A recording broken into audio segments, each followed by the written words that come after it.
Hello, my art peeps. So have you ever struggled with watercolor greens? Maybe they're looking too bright, too artificial. You are definitely not alone here. And in this video, I'm going to show you how I use Viridian green from my Winsor Newton palette to mix into softer, more natural tones for a more realistic look. And this is a simple shift, but it makes a big difference, especially in your landscapes, your florals, and your water scenes. So let's get started. Stick around to the end because we are going to do a floral demo after we do a little practice with our mixing. And we're going to go in deep on this one. Lots of shades that we can make. So we had one of our members, Louise, ask about Viridian green. She said she was having a hard time using it out of the palette, and it's one of the great Winsor Newton Cotman kit colors.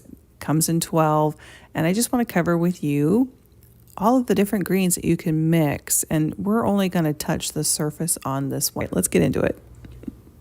Hello everyone.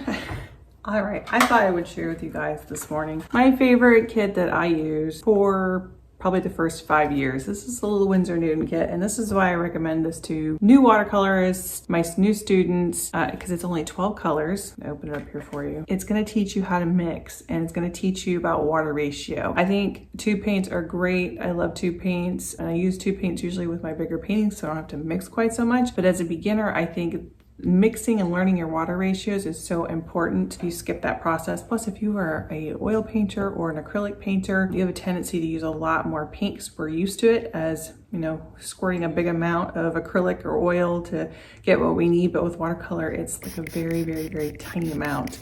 So I see a lot of people waste a lot of paints that way too when they first start out. This one has your basic colors. And we're actually going to go into the Viridian green. I'm going to show you how you can mix some beautiful colors with that. And it does come with this little tiny brush. This was the brush I used. It's a travel brush because you can see it closes up, pull it, and it comes out.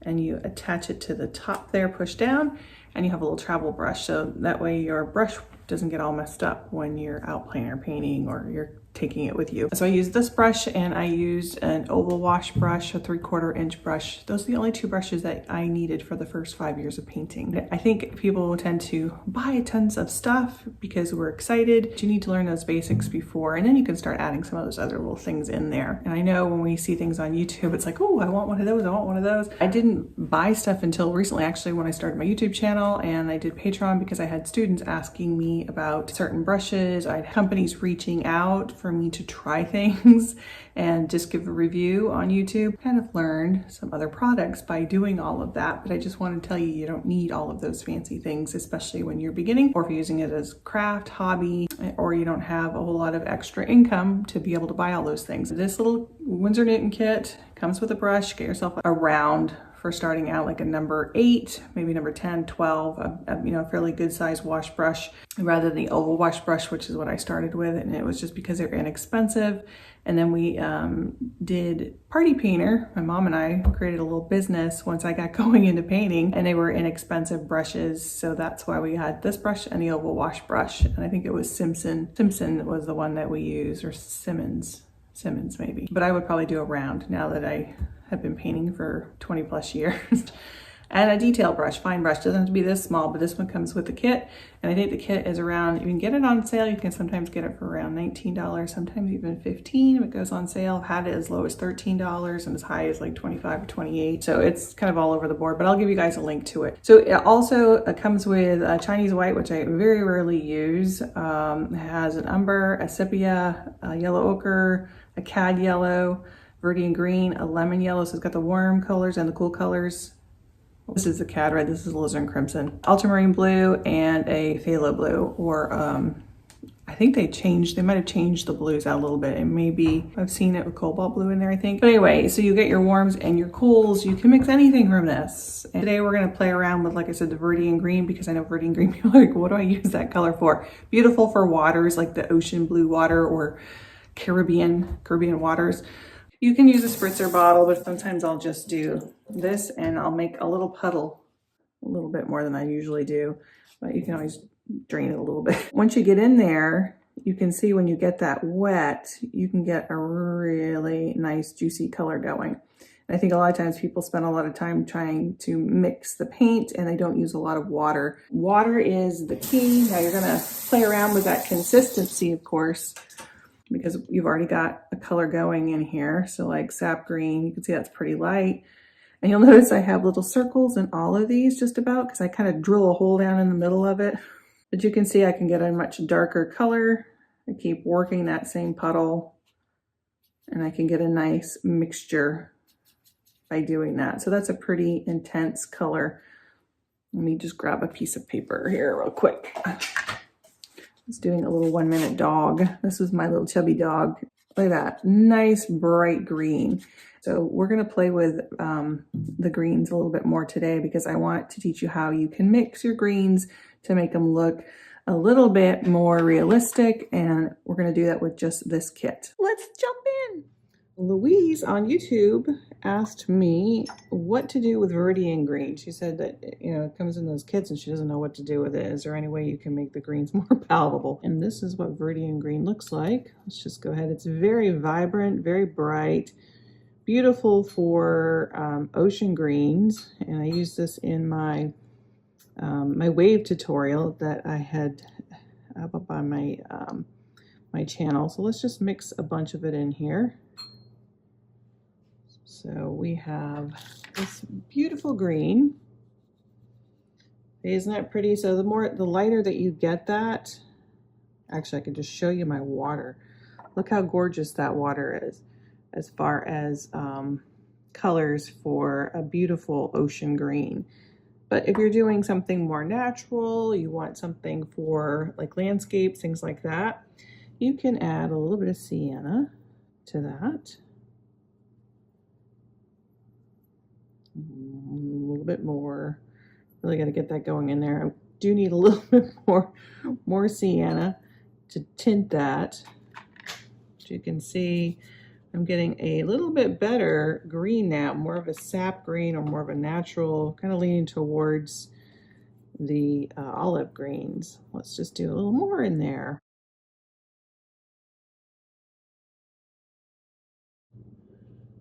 That's getting a little better. Do a little more. See if I can get that a little darker. See, look at that. Now that is a beautiful, oh my goodness, can you see me? Let me slide it over more. That is a beautiful earthy green now. So by taking those two colors, which are colors that are usually in that palette, again, you don't have to have every color. You can mix your colors. So don't always feel like you have to go out and buy a ton of stuff. Let's take a little bit of the umber now. Let's go a little darker. So I can make it a more, even richer, beautiful green shade. Look at that. Oh my goodness, I gotta slide that over again. Look at that. Isn't that beautiful? So you don't always have to have all of those colors. You could even take maybe a little bit of yellow ochre. Add that to it. Let's see what we get. So this should be more olive. Yeah, look at that. Again, continue to add a little bit more of the yellow ochre. Slide it over a little bit more. So you can also add yellows to it, lemon yellow. And you see how I just keep mixing that green? I can get all different kinds of greens. That's pretty similar. Maybe I need a little bit more yellow. Oops. I need to go into my cad yellow or my lemon yellow. But see, you can get more of those olivey, olive colors. Again, more natural, more neutrals. So you can mix and match all of these. If I wanted to add, I'm getting a little crazy now, add a little bit of ultramarine blue. Now, these are all the pigments that are in here. And you can make any color green for the most part that you need by just doing that. So don't toss your Viridians. You can use it for your seascapes with that beautiful shade. You can use it in the brighter greens. You can go into the yellow tone, the olives, add more dark brown to it. You can even get darker. So it's all part of the fun. All right, let's just try a little warm up. These are my beautiful flowers my husband got from Amazon. We absolutely love getting flowers from Amazon. Look how pretty these are. So I'm going to grab just a couple of these and we're going to practice using our greens and mixing them a little bit. And we're going to do a very quick flower painting. Some very natural colors of green using Viridian green. Very easy way you can make lots of different greens, and I wanted to share with you just a really quick one. We'll paint these little coral flowers. All right, so you have Viridian green, you don't know what to do with it, and I'm going to use my Meeden brush for this. So it's a little chunky. We're going to do a fairly loose little painting. So I mixed up a couple of different greens. So I have Viridian green in here. I added a little bit of yellow to it. And I can get a beautiful shade of more realistic green by doing that.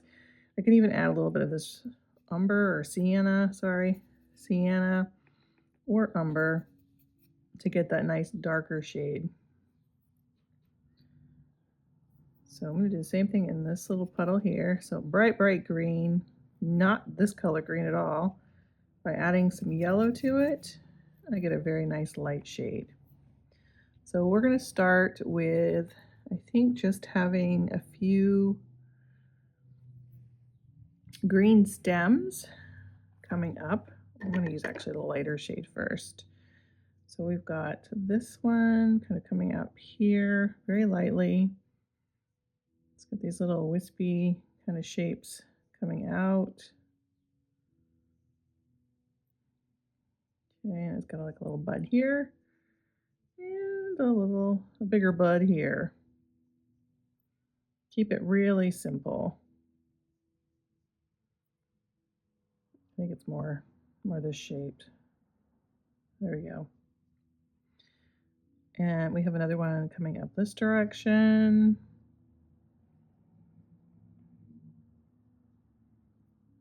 And I'm going to move this over just a little bit more. We have another one coming out here. Oops, a little wide there. That's okay. So we've got quite a bit of water. You can see it's pretty wet. I'm going to do some stems or some leaf shapes in here.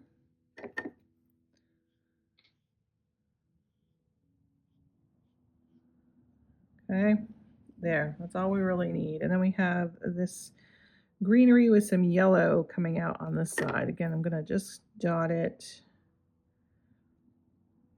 Got a couple little sprigs sticking out. Okay, and that's all I need for that. I'm going to go in with the yellow.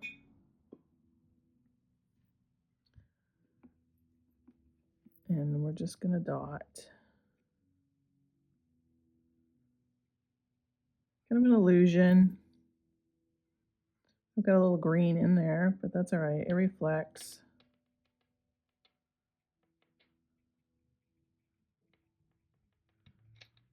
Just a very loose version of these little flowers that we have. I don't know what they're called. And then I'm going to go back into this green again before all of this dries. Mix up a little bit more with the brown, maybe a little bit of blue in there. I want a darker green. And I'm just going to throw in some of that in here.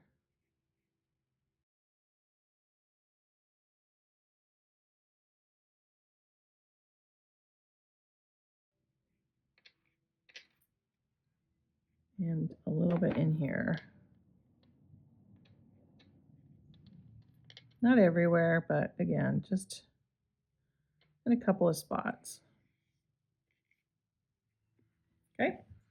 And so we have some lovely shades of green in there without having to do a whole lot. I can even add a little bit more blue to one of these.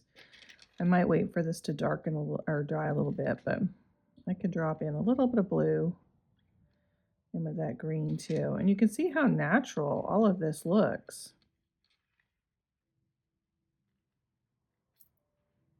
Okay.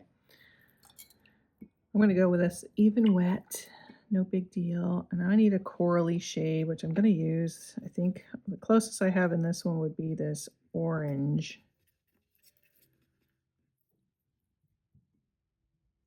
Maybe a tad bit of red in there. We'll keep it super light because it's almost like a fluorescent color. So I'm going to create these little petally shapes out here.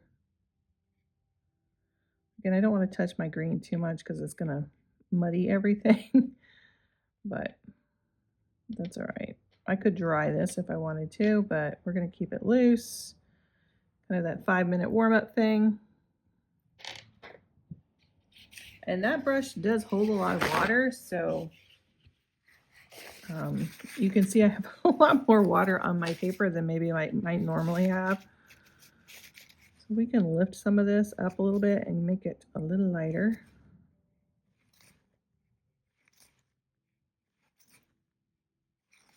Just picking up some of that paint. Oh, I like how the yellow went through that one. And I can even take some clean water and just soften some of this. Got some green going on in there too, but that's all right.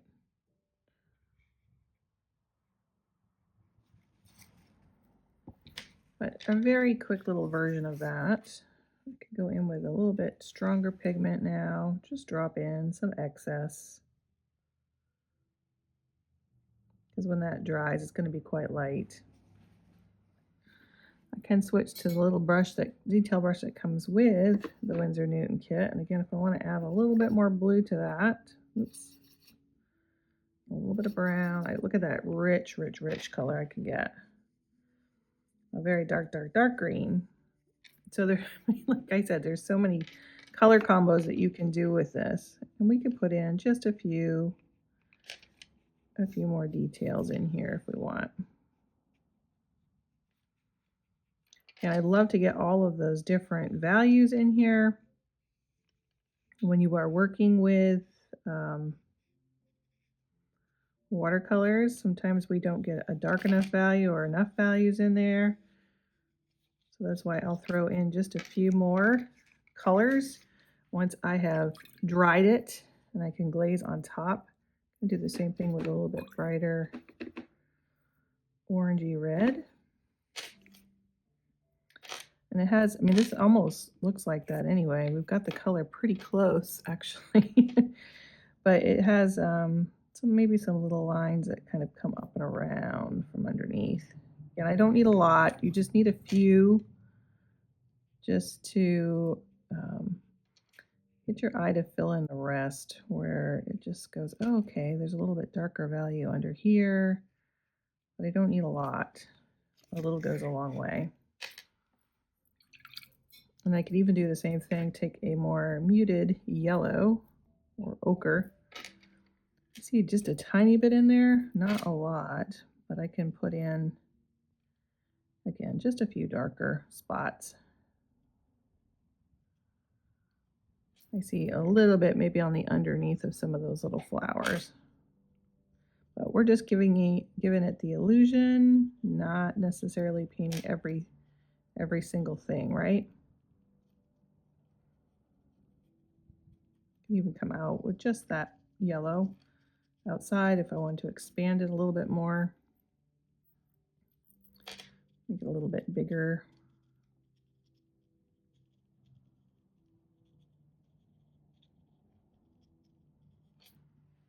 Okay, there, done. Okay, so here's your question for the week. Comment down below. Let me know what your favorite flower is. That makes you look at Viridian green in a different light. I hope that you enjoyed this one. Make sure you like and subscribe to the channel. I would love to have you back here next week if you are a new watercolor and you just want to play around and see what it can do. A Patreon membership also makes for a thoughtful gift for anyone who loves watercolor. You have access to the full-length tutorials, the bonuses, the paint-alongs, behind-the-scenes stuff that I don't share anywhere else. And if you aren't quite sure if it's going to be a fit for you, you can check out our 7-day free trial. And then we hope you stick around because you love it. Consider joining us over there. It's a great community. I'll have the link down below for you.